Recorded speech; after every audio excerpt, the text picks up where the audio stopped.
اخلاق حسنہ کی عظیم ترین علامتوں میں سے یہ ہے کہ دل میں کسی شخص کے لیے حقد نہ ہو، حسد نہ ہو، بغض نہ ہو، عناد نہ ہو، دل اور طبیعت میں کسی کے لیے تنگی نہ ہو، طبیعت میں خشکی اور درشتگی نہ ہو، مزاج میں کسی کے لیے سختی نہ ہو، اور خاص طور پہ جو حدیث سنا رہا ہوں وہ یہ کہ کسی شخص کو اللہ جتنی عظمت دے، بلندی دے، جتنا مال و دولت دے، جتنی عزت دے، جتنی نعمت کرے، کسی کی نعمت پر حسد نہ آئے اور کسی شخص کے لیے دل میں میل نہ آئے، دل اس طرح صاف اور شفاف ہو جائیں، دل اس طرح اجلے ہو جائیں۔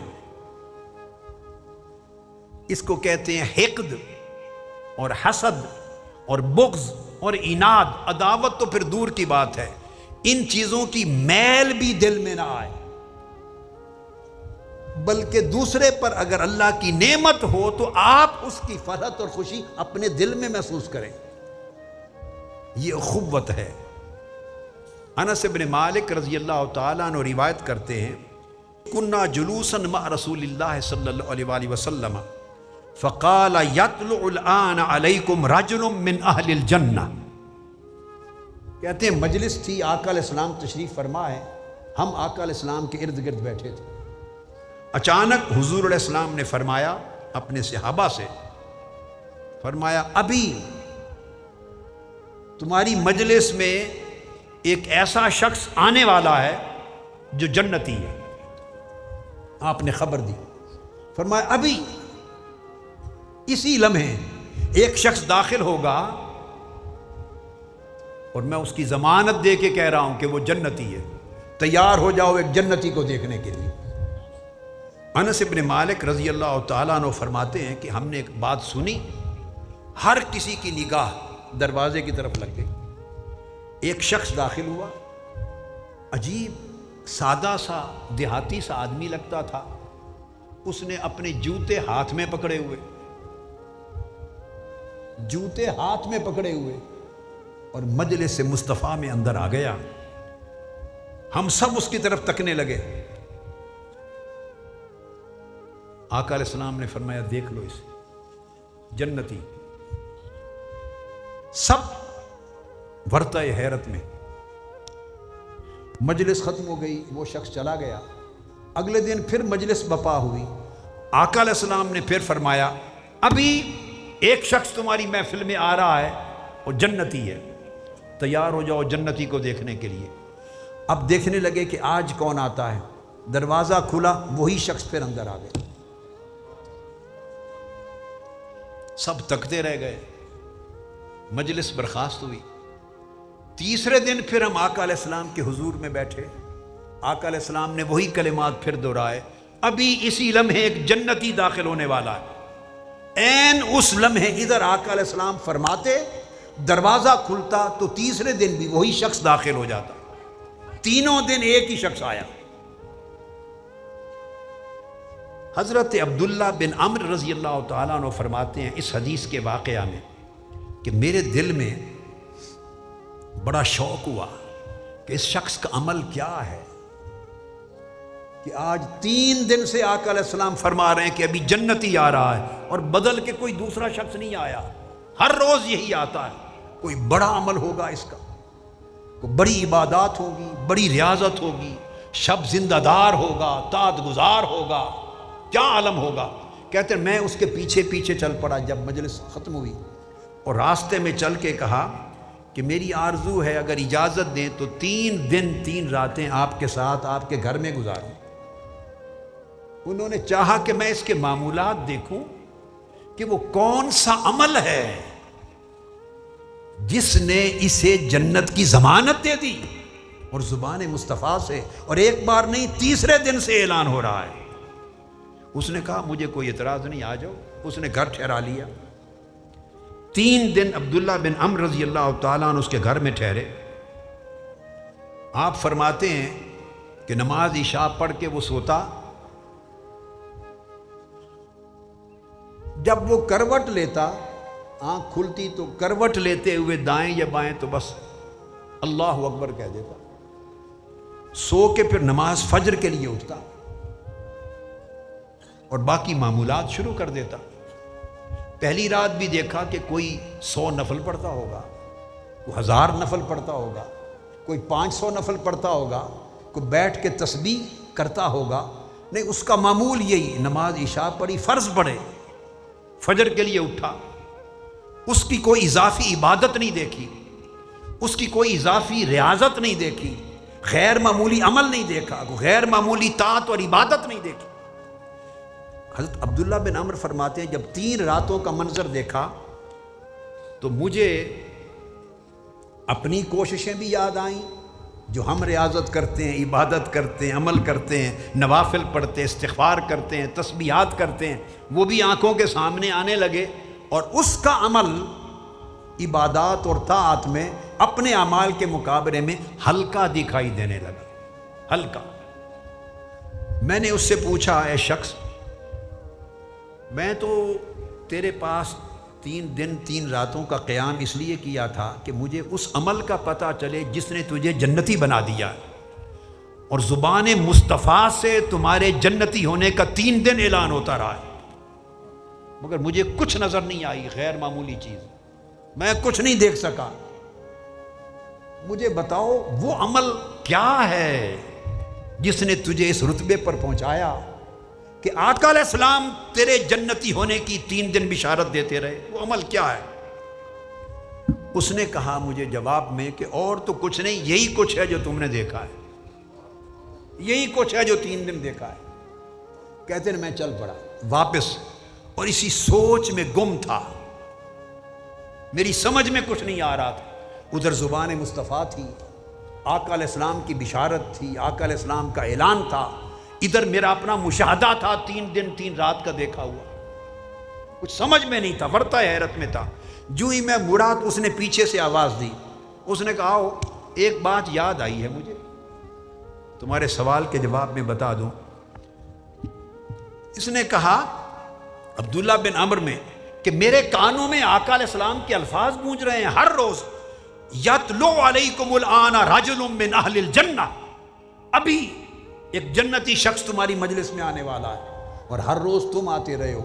خاص عمل مجھے نظر نہیں آیا جس نے جنت کی ضمانت دے دی ہے، کیا؟ اس نے کہا میں نے اس لیے بلایا، اور تو مجھے بھی کچھ معلوم نہیں، عمل تو اسی طرح کے فرائض واجبات کی ادائیگی ہے جو آپ نے دیکھے ہیں، اضافی چیزیں نہیں ہیں۔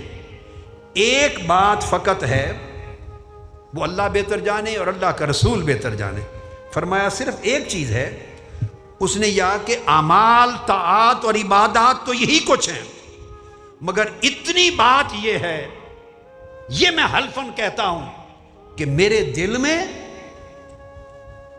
یہ پورا معاشرہ ہے جن کے ساتھ برتاؤ رہتا ہے، کسی شخص کو اللہ نے جتنی نعمت سے نوازا ہو، میں نے زندگی بھر اپنے دل میں رتی برابر نہ کسی کا حسد پایا ہے، اور نہ کسی کے لیے اپنے دل میں کوئی میل دیکھا ہے۔ دل اتنا صاف ہے کہ کسی کے لیے میل ہی نہیں دل میں، بس اس ایک ایکسٹرا اضافی بات کے سوا اور مجھے بھی کچھ معلوم نہیں۔ وہ کہتے ہیں مجھے سمجھ آ گئی، میں نے کہا اللہ کی عزت کی قسم، یہی جو دل کی صفائی ہے اس نے تجھے زبان مصطفیٰ سے جنت کی بشارت دے دی۔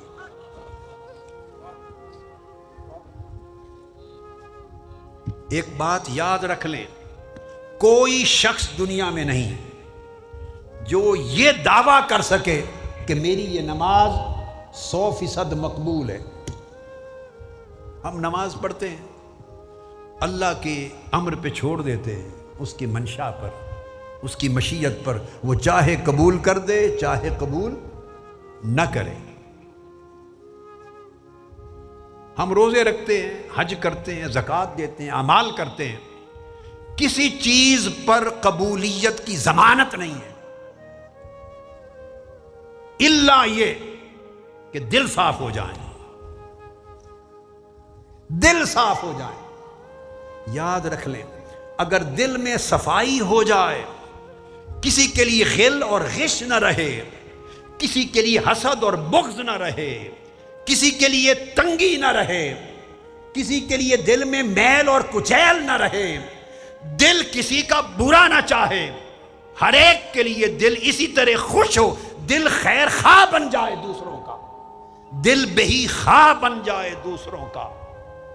اگر دل کی کیفیت یہ ہو جائے، حسد سے پاک، بغض سے پاک، اناد سے پاک، عداوت سے پاک، حرص سے پاک، لالچ سے پاک، اگر یہ ساری غلاظتیں دل سے نکل جائیں اور دل کا کوٹھا، دل کا حجرہ صاف ہو جائے، یہ ایک ایسی کیفیت ہے کہ اس کی قبولیت کی ضمانت اللہ کے رسول نے دے دی ہے۔ اس لیے ضمانت دے دی ہے کہ انما الاعمال بالنیات، اعمال کا دار و مدار دل کی نیت پر ہے۔ نیت کیا ہے؟ وہ دل کی کیفیت کا عنوان ہے، دل کے ارادے کا عنوان ہے۔ اعمال دنیا دیکھتی ہے، اعمال ان کا ظاہری وجود ہے، آپ نے قیام کیا، رکوع کیا، سجود کیا، سلام کیا، تسبیح کی، روزہ رکھ، اعمال دنیا دیکھتی ہے، دل کی کیفیت اور نیت صرف اللہ دیکھتا ہے۔ لوگ دلوں کی کیفیت اور نیت کو نہیں دیکھتے۔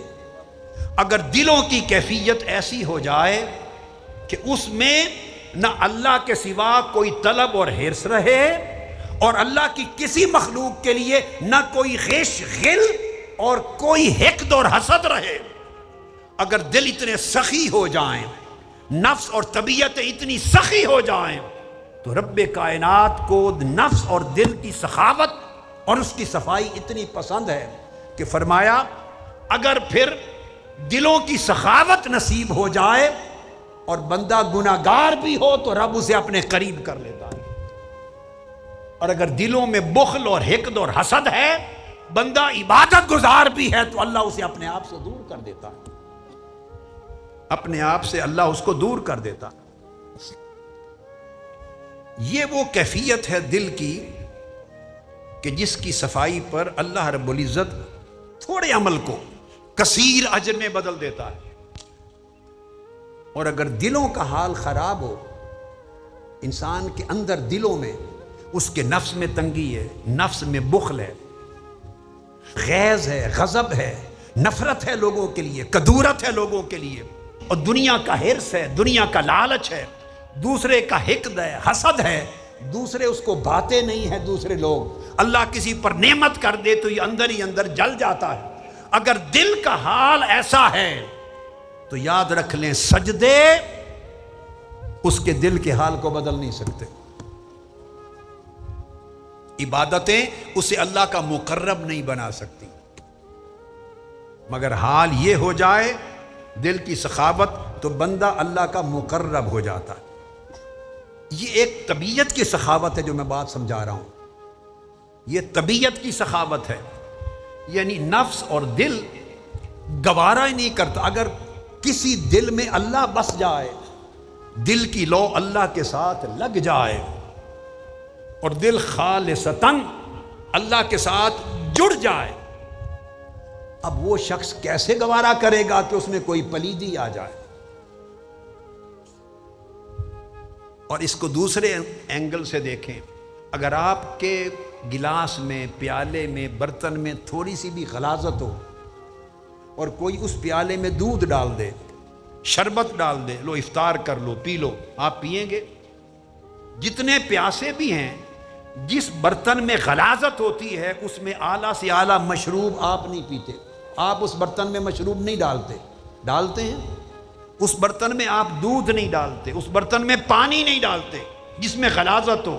آپ نے پانی بھی پینا ہو تو برتن کو صاف مانگتے ہیں، تو جب آپ برتن میں پانی ڈالنے کے روادار نہیں ہیں، پانی جس برتن میں غلاظت ہو، تو دل کے برتن میں غلاظت ہو تو رب اپنی محبت کیسے ڈالے گا؟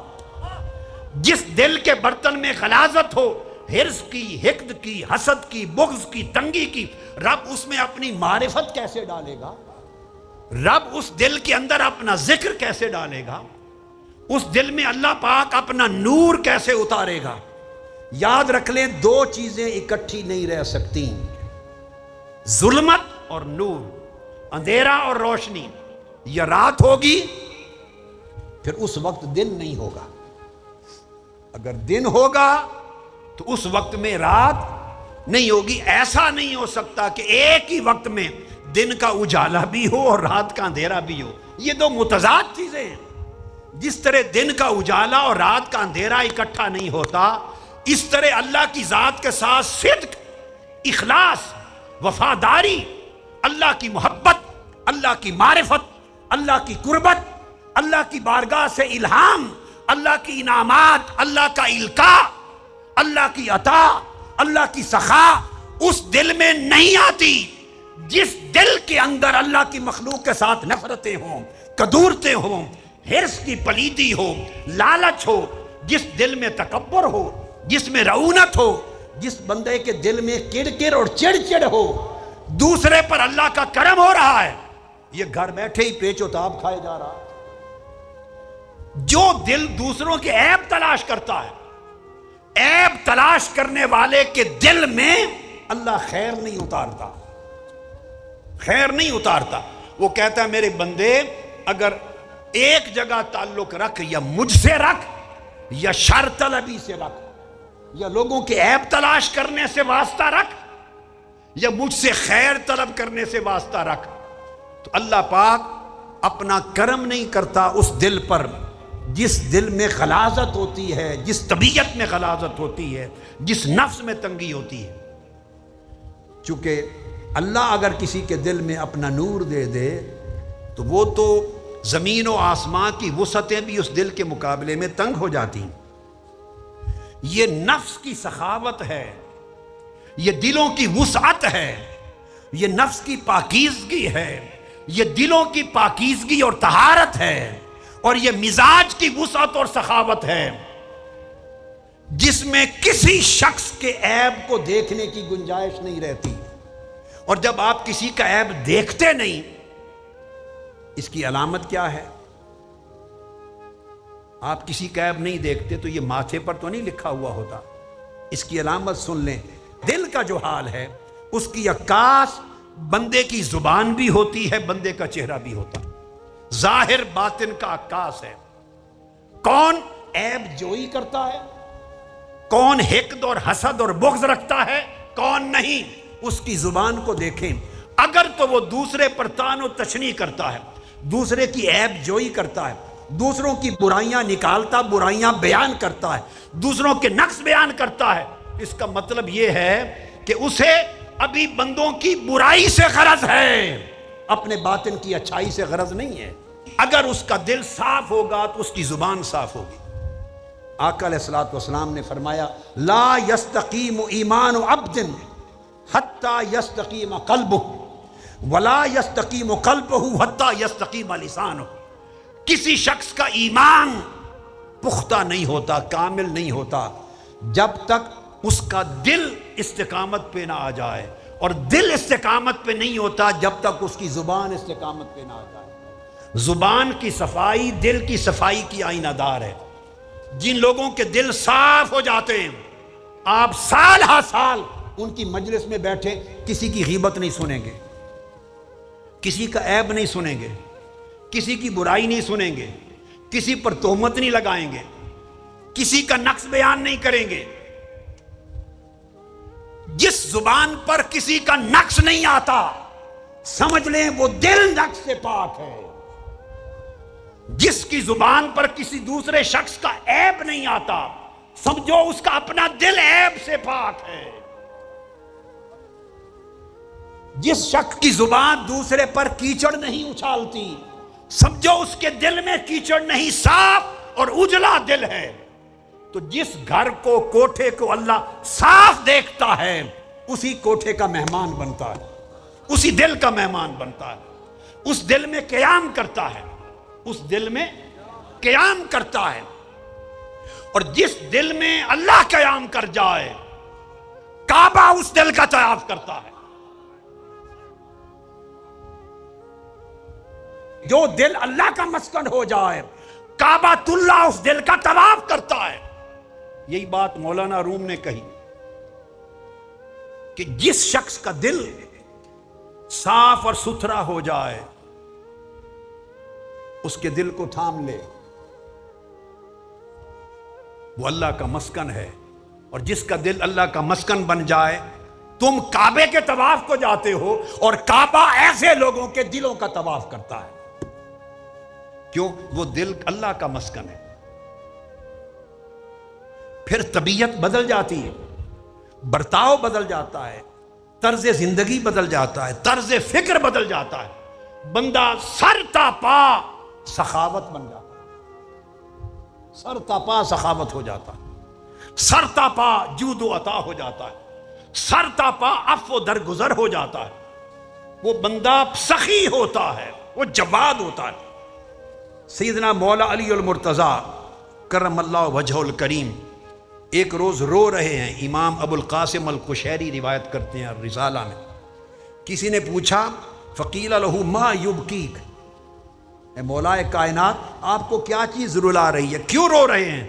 اب دیکھیے کہ دلوں کا حال کس طرح بدلتا ہے، سوچ کس طرح بدلتی ہے، طرز فکر کیسے بدلتا ہے، زاویہ عمل کیسے بدلتا ہے۔ پوچھا کیوں رو رہے ہیں؟ فرمایا اس لیے فقال لم یأتنی ضیف منذ 7 ایام، آج 7 دن ہو گئے میرے گھر کوئی مہمان نہیں آیا، اس لیے رو رہا ہوں۔ آج 7 دن ہو گئے میرے گھر کوئی مہمان نہیں آیا۔ پھر اس نے پوچھا، پوچھنے والے نے، میں اس سے کیا سمجھوں، رونا کیوں آیا؟ فرمانے لگے وَأَخَافُ أَن يَكُونَ اللَّهُ تَعَالَى قَدْ أَهَانَنِي، مجھے ڈر لگنے لگ گیا ہے کہ کہیں میں اللہ کی نگاہ میں گر تو نہیں گیا، اللہ کی نگاہ میں گر تو نہیں گیا کہ اس نے کوئی مہمان میرے گھر نہیں بھیجا۔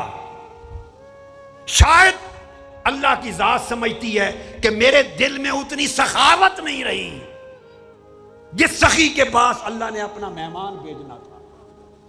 سیدنا فاروق اعظم رضی اللہ تعالیٰ عنہ فرماتے ہیں کہ صحبت رسول نے اور تربیت رسول نے ہمارے دلوں کا حال اس طرح بدل دیا تھا، ہماری زندگی کا طرز، ہماری سوچیں، ہمارے معاملات، ایک دوسرے کے ساتھ برتاؤ اتنے بدل دیے تھے کہ سیدنا فاروق اعظم رضی اللہ تعالیٰ عنہ فرماتے ہیں کہ اگر کسی ایک شخص کے گھر کبھی کوئی بکری ذبح کرتا اور اس کا بکری کا گوشت یا بکری کا سر کسی کے گھر تحفہ بھیجتا تو ہر طرف غربت تھی، فاقہ تھا، وہ گھر والا پڑوسی کو، اگلے گھر کو وہ تحفہ بھیج دیتا، خود بھوکا رہتا۔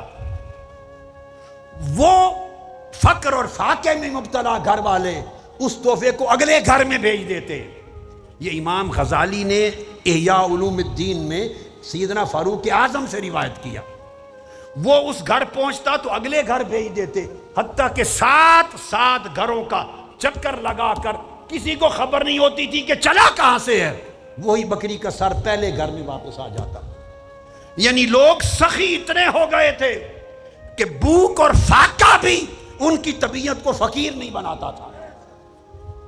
ہائے ہائے، فقر اور فاقہ انتہا درجے کا بھی ہوتا مگر طبیعتیں غنی رہتی تھی، کئی دنوں کا فاقہ بھی ہوتا مگر طبیعتیں سیراب رہتی تھی، کھانے کو کچھ نہ ہوتا تب بھی ان کے مزاج غنی رہتے تھے۔ کیوں غنی رہتے تھے؟ کہ ان کا توکل اسباب دنیا پہ نہ تھا، غنی اس لیے تھے کہ ان کے دلوں میں رب بستا تھا۔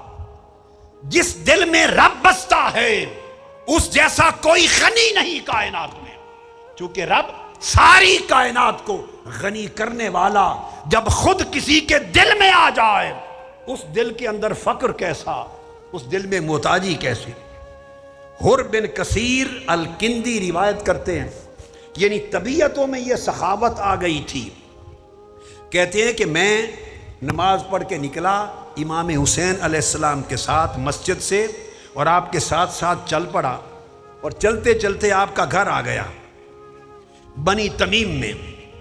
جب میں آپ کے دروازے تک پہنچا تو آپ نے دیکھا کہ یہ بندہ چلتا ہوا میرے گھر آ گیا، تو میں مڑنے لگا واپس تو آپ نے مجھے پکڑ لیا، امام علی مقام علیہ السلام۔ فرمایا واپس نہ جاؤ۔ میں نے کہا حضور میں تو بس ایسے آپ کے ساتھ آیا، تو فرمایا نہیں، کھانا کھا کے جاؤ۔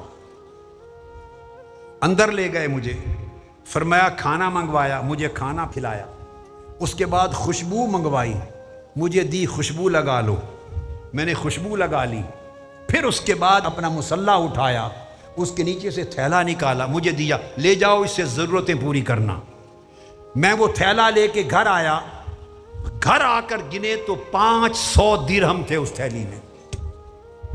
صرف ان کے ساتھ چند قدم چل کے ان کے دروازے تک گیا، طلب بھی نہیں کی، کوئی حاجت نہیں رکھی، بغیر مانگنے کے جھولی بھر کے روانہ کی۔ یہ سخاوت مال سے نہیں آتی، یہ سخاوت حال سے آتی ہے۔ یہ سخاوت مال سے نہیں آتی، مالدار ہو کے بھی بخیل ہوتا ہے۔ یہ سخاوت حال سے آتی ہے۔ دوستو، جب دل سخی ہو جاتے ہیں تو بھلے ایک لقمہ بھی پاس نہ ہو تو بندے کا کرم تھمتا نہیں ہے۔ یہ ان کے کرم تھے، یہ ان کی سخاوت تھی۔ امام حسن البصری روایت کرتے ہیں کہ عبداللہ بن عمر رضی اللہ تعالیٰ عنہ کا معمول تھا، جتنی دیر ہو جاتی بیٹھے رہتے، بھوکے بیٹھے رہتے، جب تک شہر کا کوئی یتیم نہ بلا کے لے آتے کھانا نہیں کھاتے تھے۔ یتیم بچے کے بغیر کھانا نہیں کھاتے تھے، دسترخوان بغیر یتیم بچے کے انہیں اچھا نہیں لگتا تھا۔ یہ عبداللہ بن عمر رضی اللہ تعالیٰ، کیونکہ آقا علیہ السلام نے تعلیم یہ دے رکھی تھی۔ میں جوڑ کے چند ایک گوشوں کو، متفرق گوشوں کو ایک کر کے بتا رہا ہوں چونکہ آخری نشست، تربیت یہ کر رکھی تھی آقا علیہ السلام نے۔ صحیح مسلم میں حدیث ہے، فرماتے تھے طعام الواحد یکفی الاثنین وطعام الاثنین یکفی الاربع وطعام الاربعۃ یکفی الثمانیہ۔ یہ ذہن بنا رکھے تھے، یہ تربیت مصطفیٰ تھی۔ فرماتے تھے لوگوں، ایک شخص کا کھانا 2 کو زندہ رکھنے کے لیے کافی ہے، 2 کا کھانا 4 کو زندہ رکھنے کے لیے کافی ہے، اور 4 کا کھانا 8 لوگوں کو زندہ رکھنے کے لیے کافی ہے، 8 لوگوں کو زندہ رکھنے کے لیے کافی ہے۔ اب جب تربیت یہ ہو تو پھر کوئی ضرورت مند کے بغیر کھانا ہی کیوں کھائے؟ یعنی ان کے زاویہ نگاہ بدل دیے تھے، ان کی طرز زندگی بدل دی تھی۔ ہم ان امور کو، ان معاملات کو، اس طرز زندگی کو دین کا اور عبادت کا اور ایمان کا حصہ ہی نہیں سمجھتے، حالانکہ ایمان کا مغز یہی ہے، دین کا مرکز و محور یہ ہے۔ ایک سفر ہے، صحیح مسلم میں حدیث ہے، آقا علیہ السلام نے دیکھا بعض لوگوں کے پاس سواریاں ہیں، بعض پیدل ہیں، بعضوں کے پاس کھانا پینا ہے، بعضوں کے پاس نہیں ہے۔ اب تلقین ہر لمحے یہ ہوتی ہے۔ آقا علیہ السلام نے فرمایا من کان عنده فضل زاد فلیعد به علی من لا زاد له ومن کان عنده فضل ظہر فلیعد به علی من لا ظہر له وذاکر من اصناف المال ما ذاکر حتی ظننا انه لا حق لأحد منا فی الفضل۔ آقا نے فرمایا تم میں سے جس شخص کے پاس ضرورت سے زائد کھانا پینا ہے وہ لوٹا دے، اسے لوٹا دے۔ کیا لفظ فرمائے؟ فَلْيَعُدْ بِهِ، وہ لوٹا دے اسے جس کے پاس ضرورت کا کھانا نہیں، اور فرمایا جس کے پاس ضرورت سے زائد سواری ہے وہ لوٹا دے اسے جس کے پاس اپنی ضرورت کی سواری نہیں۔ یعنی یہ ہے ذہن سازی، یہ ہے تربیت، یہ ہے دینداری۔ یہ نہیں فرمایا کہ وہ دے دے جس کے پاس ضرورت کا کھانا اور سواری نہیں، چونکہ اگر فرماتے دے دے تو دینے کا معنی یہ بھی ہوتا ہے کہ ہے تو آپ کا، اسے دے دے، یہ احسان بنے گا۔ یہ احساس بھی نہیں ہونے دیا کہ دینے والا یہ خیال بھی لائے کہ یہ میرا احسان ہے اس محتاج پر۔ فرمایا فَلْيَعُدْ بِهِ، لوٹا دے اسے۔ ذہن یہ بنایا کہ جس کے پاس زائد دولت ہے، زائد ضروریات زندگی ہیں اور سامان آسائش ہے، وہ لوٹا دے اسے جس کے پاس ضرورت کی چیزیں نہیں۔ مطلب یہ ہے کہ یہ نظام کی خرابی ہے، یہ تقسیم میں خرابی ہے، نظام مبنی پر انصاف نہیں، یا آپ کے معاملات میں کوئی نقص ہے۔ یہ حق بھی انہی کا تھا جو محروم ہیں، وہ چھن کر آپ کے پاس آ گیا، لہذا لوٹا دے کا مطلب یہ ہے احسان نہ کر دے کر، یہ سمجھ اسی کا ہے، غلطی سے آپ کے پاس آ گیا، اس کا حق اس کو لوٹا دے، دو بھی مگر دے کر یہ بھی نہ سمجھو کہ میں نے دیا ہے، میں بھی نکال دو۔ اب یہ آقا علیہ السلام ذہن سازی فرماتے، اس طرح کی طبیعت فرماتے، تربیت۔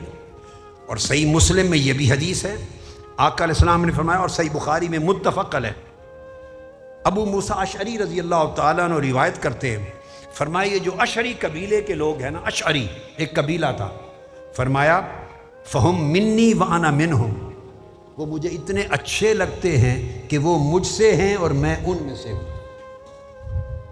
اشعری قبیلے کے لوگ مجھ سے ہیں اور میں ان میں سے ہوں۔ صحابہ کرام نے پوچھا یا رسول اللہ، ان کا قبیلہ اور آپ کا قبیلہ اور، آپ ان میں سے کیسے اور وہ آپ میں سے کیسے؟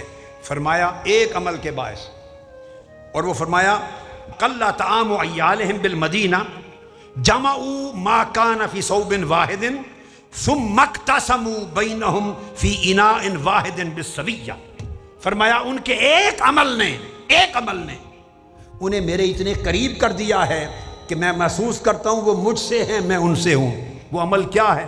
فرمایا جب ان کے قبیلے میں کسی شخص کے پاس کھانا پینا ضروریات زندگی ختم ہو جاتی ہیں، وہ سارے قبیلے والے اپنا سارا کچھ ایک کپڑے میں اکٹھا کر لیتے ہیں، ہر گھر والا لے آتا ہے، ایک کپڑے میں اکٹھا کر کے ایک برتن لے لیتے ہیں اور برابری کے ساتھ ساروں میں تقسیم کر دیتے ہیں۔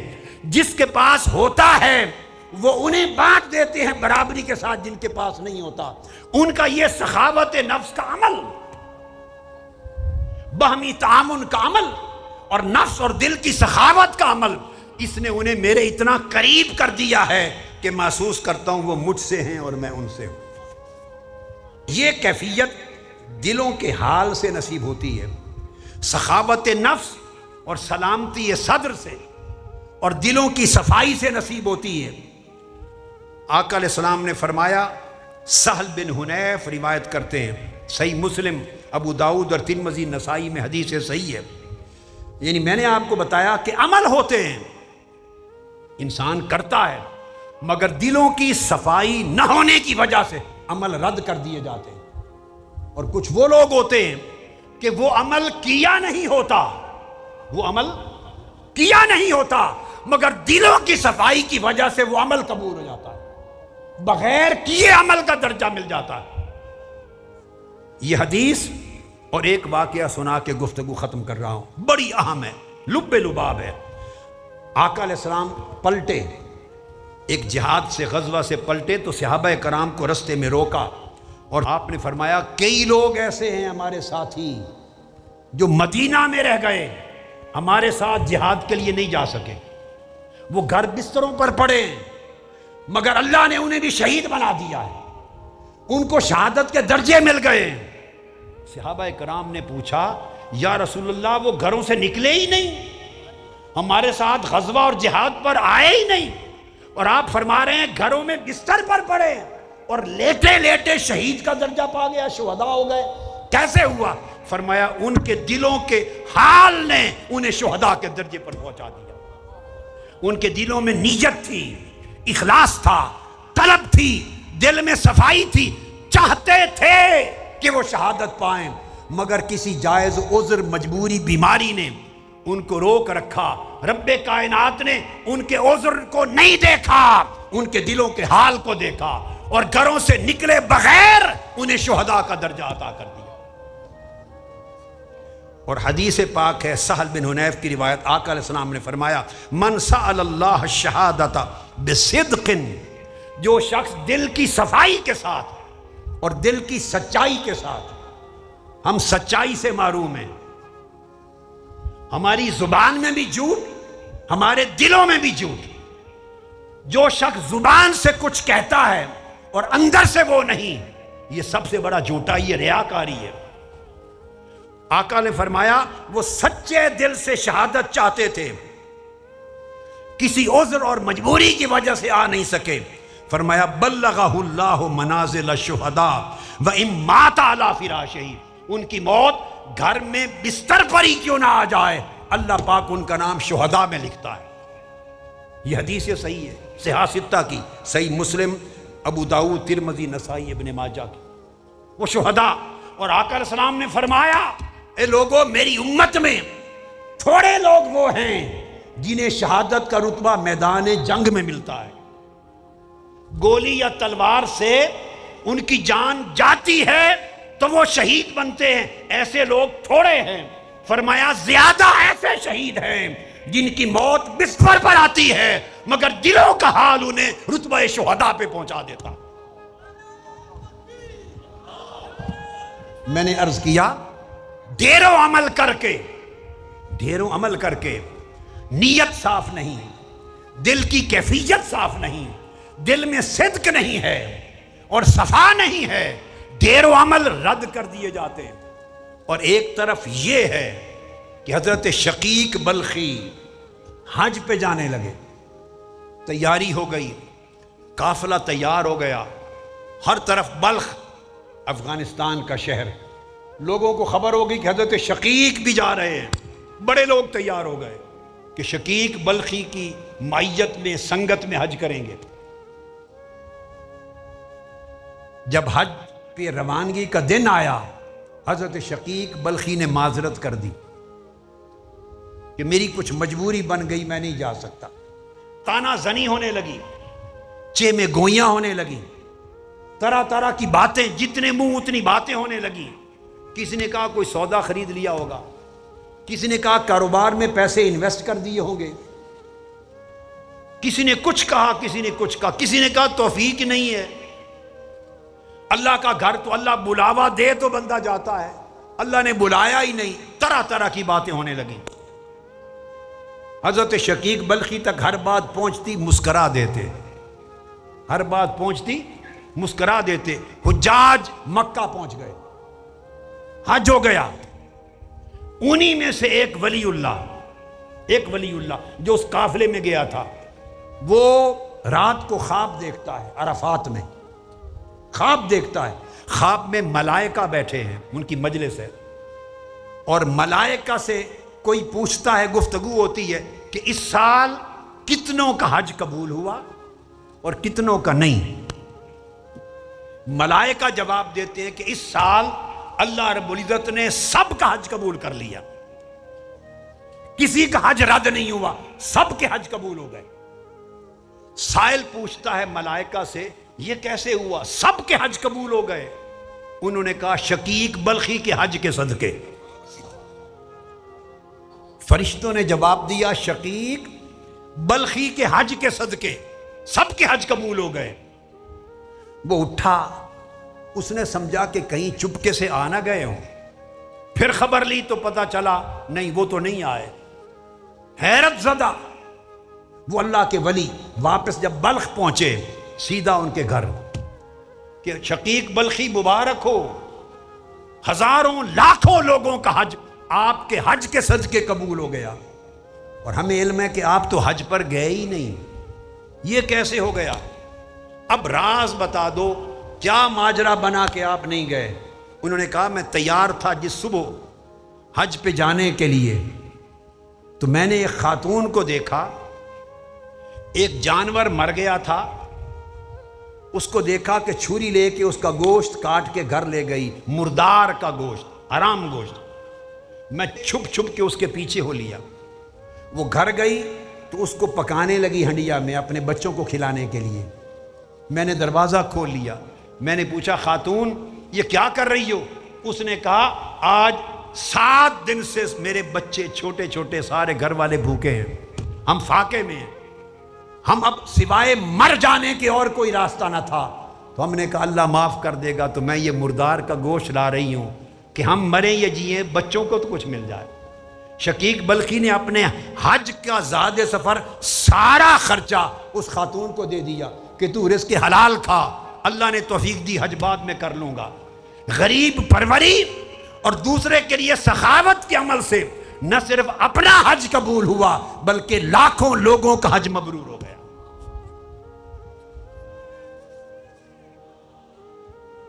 اس چیز کو ذہن میں رکھ لیں، اگر من صاف نہ ہو تو تن کے ذریعے انجام پانے والا کوئی عمل قبول نہیں ہوتا. تن کا ہر عمل رد ہو جاتا ہے اگر من صاف نہ ہو. اگر من میں سخاوت اور طہارت آ جائے، من سخی ہو جائے، اللہ کی مخلوق کے ساتھ رحمت اور شفقت آ جائے، تو تن بہت زیادہ مشقت کرے یا نہ کرے وہ سمندروں سے بڑھ کے اجر پاتا ہے. اس لیے آقا علیہ السلام نے فرمایا کہ جو شخص مجھے 3 چیزوں کی ضمانت دے دے، اور ایک حدیث میں فرمایا 6 چیزوں کی ضمانت دے دے، میں اس کو جنت کی ضمانت دیتا ہوں. جنت کی ضمانت دیتا ہوں. اللہ نے جو امانت دی ہے اس کی حفاظت کرے، جب بات کرے تو سچی کرے، جھوٹ نہ بولے، اور حسن اخلاق رکھے، اور دل اور طبیعت اللہ کی مخلوق کے لیے سخی ہو، سخاوت ہو. آقا علیہ السلام نے فرمایا اور رزق حلال کا لقمہ کھائے، میں اس کو جنت کی ضمانت دیتا ہوں.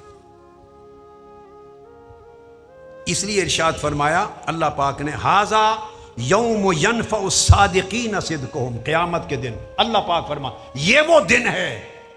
بڑی خاص بات ہے، بڑی خاص بات. قرآن مجید سورہ المائدہ آیت نمبر 119. یہ نہیں فرمایا اس آیت کریمہ میں کہ یہ وہ دن ہے کہ نمازیوں کو ان کی نمازیں فائدہ دیں گی، نہیں فرمایا. آقا علیہ السلام نے فرمایا اللہ کی عزت کی قسم کوئی شخص اپنے اعمال کی بنیاد پر بخشا نہیں جائے گا. اعمال کا حال تو یہ ہے کہ اعمال کسی کی بخشش کی ضمانت نہیں دیں گے.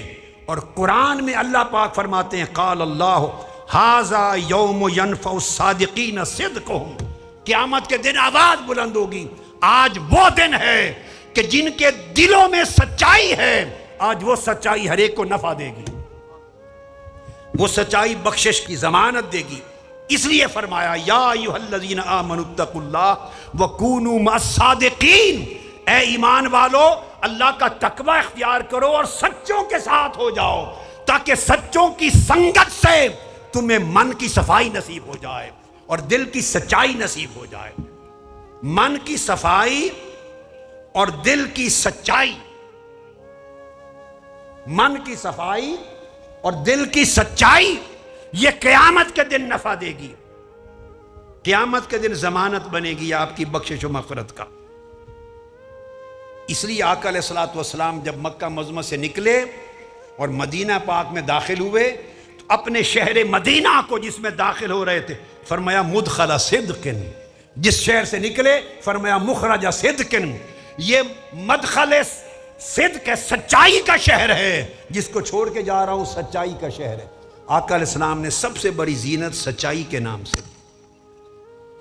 دلوں کی سچائی اور من کی صفائی، نفس کی سخاوت اور سینوں کی سلامتی، اس کو اپنے اخلاق کا، اپنی زندگی کا حصہ بنائیں.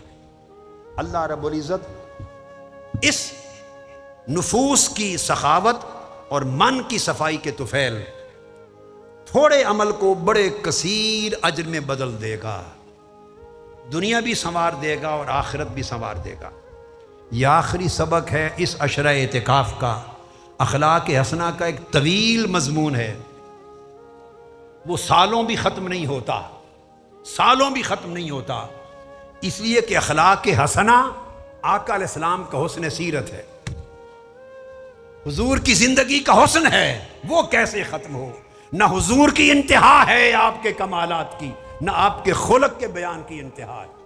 مگر جس قدر ہمیں نصیب ہوا، وقت کے دامن نے جس قدر اجازت دی، اس سال کی 9-10 راتوں میں خلق محمدی اور خلق حسن اس کے کچھ ابواب ہم نے کھولے، آپ کے سامنے رکھے.